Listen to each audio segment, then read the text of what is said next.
was so wild as well, like being there in the stadium, because like the Argentine fans, they don't know when they're beaten. They don't know when they're beaten. The whole stadium was Argentina. Like, I'm talking from the first minutes. It felt like you were watching the game at La Bombonera.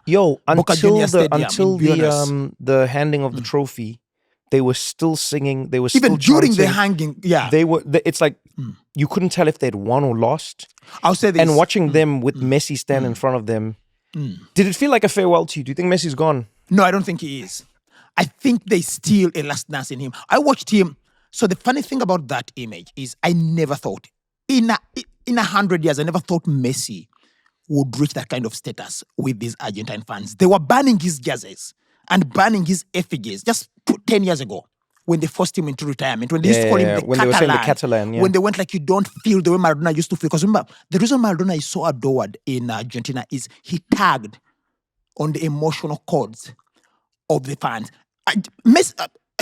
Maradona was literally a fan playing the game. That's what he was. He wasn't a soccer player. He was a fan who just happened to be gifted enough that he could play the game. Do you remember, have you seen that video where Pele is talking to Maradona? They're at some event and they're outdoors and they don't realize that their microphones are on or they're hot. And there's like a ceremony happening around them. And then they start talking. And then Pele says to Maradona, he's like, hey, have you met this guy, Messi? Messi, have you met him? And then Maradona's like, yeah, I've met him before. Pele's like, he's really good, but I've never met him. Then Maradona's like, yeah, he's phenomenal.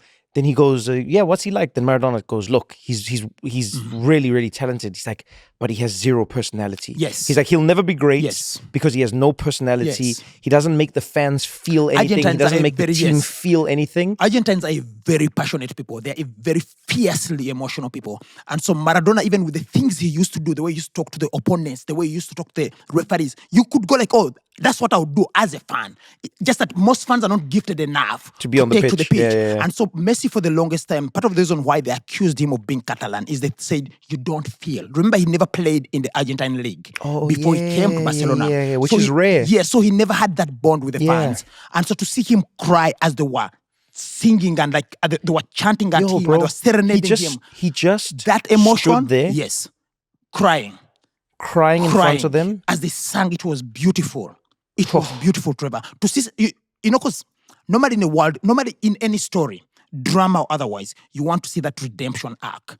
And to see them serenading him for 15 minutes straight. Yeah, it was 15 minutes. As he stood in front of them crying. I went like, oh, that's the stuff that legends are made of. You know who's also a legend? Beautiful, yes. Enzo Fernandez. Let me tell you why Enzo Fernandez is a legend, bro. He's a legend because he celebrates his goal. Like, remember, he's got that famous celebration.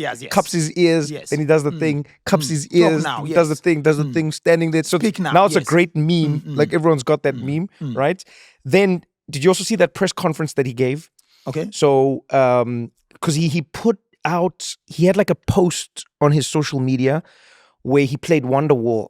Oh, okay. And like laughing faces, little laughing emojis and everything. So then they asked him in one interview, they're like, yo, bro, why are you insulting England? You live there and you play football there. Yes. You get paid. Aren't you worried about it? And then he was like, no. And he says this in Spanish. He's like, no, I think people might be a little confused. I didn't want to insult anybody in England. He's like, I have a lot of respect for the English. He's like, my housekeepers are all English. And I respect them. I respect them. I was like, yo, bro. My friends are all black. What a and crazy, I respect them, yes. What a crazy statement that you think will get you out of us to be like, no, I have a lot of love for these people. A lot of them, like, are my housekeepers. Yes. I pay them minimum wage. You know what I mean? Yes. No, I'll say this. And then he goes and he gets a red card in the World Cup. I think both yellow cards were silly. I think the first one, you can't get a yellow card for dissent in a World Cup final, especially against a team as good as Spain. Yeah, but can I tell you why? Yes. Because Argentina was used to not getting cards. No. I'm telling you, he genuinely thought he was fouled. He genuinely thought he was fouled. Yeah, but it doesn't matter, Joe. What I'm saying is this. This is what happens to teams. Players talk back every time. Man, let me tell you something. Players talk back. If they felt like they couldn't do it, they wouldn't do it. But he felt emboldened, and then he met a ref who was like, here's a card. I disagree with the whole premise of Argentina being favored. I disagree. I've watched all the games. There's no decision where you could go like, they favored them. What? There were so many. Are you crazy? Yes. People were... I'm glad that you said yes when I said, are you crazy? No. People were cherry picking. I'll say this. The second yellow was even sillier than the first one. Why? When you're on a yellow, you can't go diving in. Yeah, you can't go can't. diving in. But you know why? It's because he forgot that he was on a yellow. No. Because remember, Argentina had to take off Lisandro Martinez. Yeah. Because he was in a yellow. Because they know against a team like Spain, at some point you're going to have to tactically foul. You can't do that when you're in a yellow.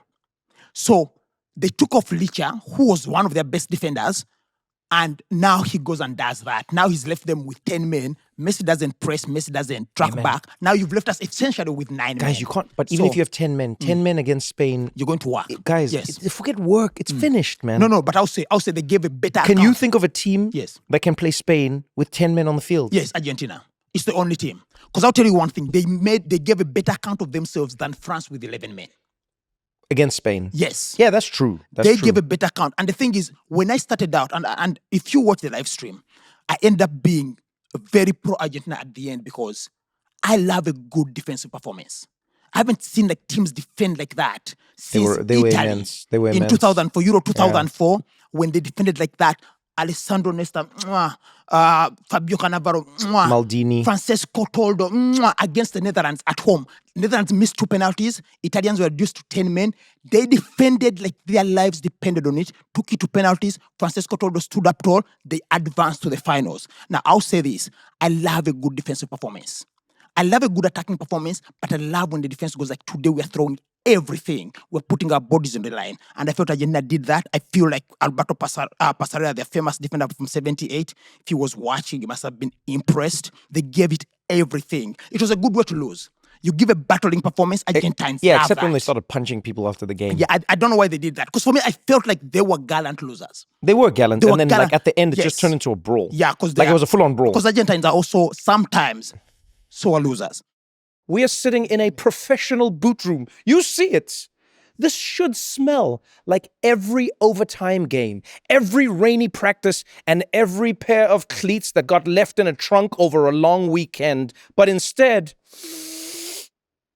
it actually smells fresh. That's because Febreze fabric is designed for all the things you can't just throw in the wash. The cleats, the gear bags, the car seats, all the places where sports tend to leave a lasting impression. If your soccer gear is starting to smell like its own locker room, it's time for Febreze fabric. It doesn't just mask odors, it helps fight them. Find Febreze fabric at Dollar General. You nailed that. It got even fresher in here. Now I don't even know if we were in here.